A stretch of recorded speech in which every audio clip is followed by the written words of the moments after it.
Hello, birthday ദിവസമായിട്ട് അച്ചാച്ചനും മോനും കൂടിയിട്ട് അമ്പലത്തിൽ പോകാൻ വേണ്ടി റെഡി ആയിട്ട് നിൽക്കുന്നുണ്ട്.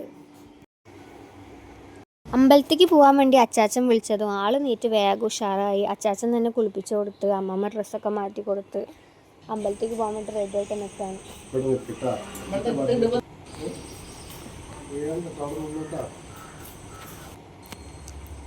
Happy birthday, happy birthday.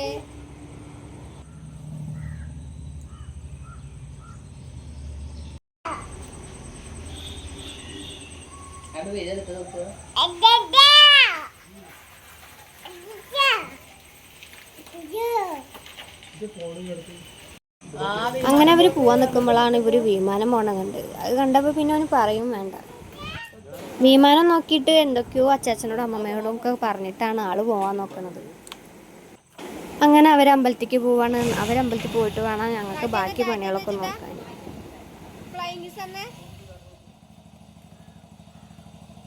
അങ്ങനെ അവർ പോയതും ഞങ്ങൾ ചായയൊക്കെ കുടിച്ച് ഞങ്ങളെ അടുത്ത ഡ്യൂട്ടിക്ക് ഇറങ്ങി. പിന്നെ കറിക്കുള്ള സാധനങ്ങളൊക്കെ അരിഞ്ഞ് സെറ്റാക്കലൊക്കെ ആയിരുന്നു അടുത്ത പണി. ഞാൻ അവിടെ ഉള്ളി അരിയുമ്പോഴത്തേനും അമ്മ അവിടെ ചിക്കൻ വറുക്കാനുള്ള പണികളൊക്കെ ആയിരുന്നു. അങ്ങനെ ഫുഡൊക്കെ ഉണ്ടാക്കൽ കഴിയുമ്പോഴത്തേനും ആൾ കിടന്നുറങ്ങി. അങ്ങനെ ഉറങ്ങി നീറ്റിട്ടൊക്കെയാണ് പിന്നെ സദ്യ കഴിക്കാനൊക്കെ ഇരുന്നത്. അച്ചാച്ചനും മോനും കൂടിയിട്ട് സദ്യയൊക്കെ കഴിക്കായിരുന്നു. പായസം വന്നപ്പോൾ പിന്നെ പായസം മാത്രം മതി. അപ്പോൾ പിന്നെ പാലട പായസമൊക്കെ ആയിരുന്നു വെച്ചത്. ആ പാലട പായസമൊക്കെ കുടിച്ചിട്ട് ആൾ ഉഷാറായിട്ടിരിക്കുകയായിരുന്നു. അങ്ങനെ ഞങ്ങൾ ഫുഡൊക്കെ കഴിച്ച് കഴിഞ്ഞിട്ട് ഇങ്ങനെ അമ്മയുടെ മടിയിലൊക്കെ നിന്നിരുന്ന് കുറച്ച് കഥകളൊക്കെ ഇങ്ങനെ പറഞ്ഞ് കിടക്കുകയായിരുന്നു. പിന്നെ എൻ്റെ ഒരു അനിയത്തി സർപ്രൈസായിട്ട് അച്ഛന് ഷർട്ടൊക്കെ എടുത്ത് വെച്ചിട്ടാണ് പോയായിരുന്നു. അങ്ങനെ കേക്ക് മുറിക്കാനുള്ള പരിപാടിക്ക് നടക്കുകയായിരുന്നു. അപ്പോഴാണ് ഈ കറണ്ട് പോകലും വരലൊക്കെ ആയിട്ട് പിന്നെ ഞങ്ങൾ കറണ്ട് വരണ വരെ അങ്ങനെ വെയിറ്റ് ചെയ്തിരിക്കുകയായിരുന്നു.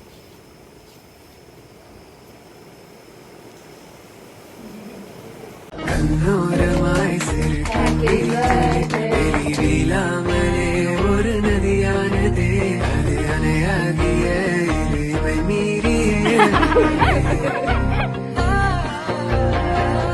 பேசாமலே மொழி வீணானதே உன்னை தேடாததால் உயிர் சோர்வானதே என்னை உரையாடிய மொழி வேண்டுமே நிலவே.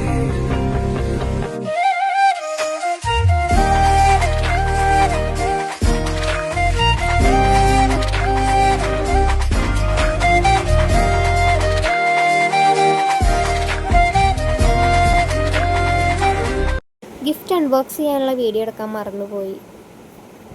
പിന്നീട് വീഡിയോസൊന്നും എടുക്കാൻ പറ്റില്ല. പിന്നെ രാത്രി ഫുഡ് മന്തിയൊക്കെ ആയിരുന്നു. അങ്ങനെ ഫുഡ് കഴിക്കലൊക്കെ കഴിഞ്ഞ് എല്ലാവരും കുറച്ച് നേരം ഇരുന്ന് വർത്താനൊക്കെ പറഞ്ഞ് പിന്നെ ഞങ്ങളുടെ നൈബേഴ്സാണ് ഈ ടീച്ചർമാർ. ഇവരെ അന്നത്തെ ദിവസം അവിടെ ഉണ്ടായിരുന്നില്ല. അപ്പോൾ പിറ്റേ ദിവസം വന്നപ്പോൾ ഇവന് ഗിഫ്റ്റൊക്കെ ആയിട്ടാണ് വന്നിരുന്നു. അങ്ങനെ ഇതൊക്കെയായിരുന്നു ബർത്ത്ഡേ സെലിബ്രേഷനും കാര്യങ്ങളൊക്കെ.